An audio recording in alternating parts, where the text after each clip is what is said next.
خاص سوال ہے بہت ہی کہ محرم الحرام کے 10 دنوں میں لوگ بالخصوص نیکی کی طرف مائل ہوتے ہیں. وہ چاہتے ہیں کوئی ایسا کام کیا جائے کہ جس میں ہمیں ثواب ملے، اجر ملے، ہم اپنے مرحومین کو بھی اصال کر سکیں.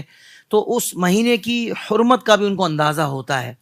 تو حضرت کون سے ایسے اعمال ہیں کہ بالخصوص ان 10 دنوں میں اس کا اہتمام کیا جائے؟ دیکھیں، ان 10 دنوں کے اندر نماز تو ویسے بھی فرض ہے، اس کی تو پابندی ہم نے کرنی ہے. ٹھیک ہے. اسی طریقے سے درود پاک کا ذکر کریں، اور بالخصوص اس ماہ کے اندر جو ہے نا گناہوں سے بچنا، یہ بہت امپورٹنٹ ہے. جس طریقے سے آپ دیکھیں کہ بعض اوقات ایسے ہوتے ہیں، کچھ وقت ایسے ہوتے ہیں کہ جس کے اندر گناہ کا جو درجہ ہے نا وہ بھی بڑھ جاتا ہے. صحیح. جیسے اگر ہم جمعے کے بارے میں دیکھیں نا تو ایک نیکی 70 کے برابر ہو جاتی ہے، گناہ بھی اسی طریقے سے بڑھ جاتا ہے. اگر مکہ مکرمہ میں جائیں تو وہاں پر بھی گناہوں کا معاملات میں اضافہ ہو جاتا ہے.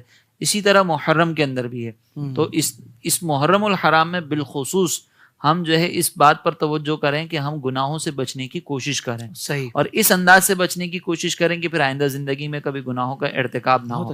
اور ساتھ ہی ایک اور چیز یہ کہ امام حسین رضی اللہ تعالیٰ عنہ کی سیرت پر اور جو کربلا کے واقعات ہوئے ہیں کہ کس انداز سے امام حسین رضی اللہ تعالیٰ عنہ نے کربلا کے موقع پر دین کی سربلندی کے لیے قربانیاں دیں. صحیح. اس کو پڑھیں اور پڑھنے کے بعد بار بار کوشش کریں کہ یہ آپ کے ذہن میں رہے، اور پھر اس پر عمل پیرا ہو کر خود بھی دین کے لیے قربانیاں دینے کا ذہن بنائیں.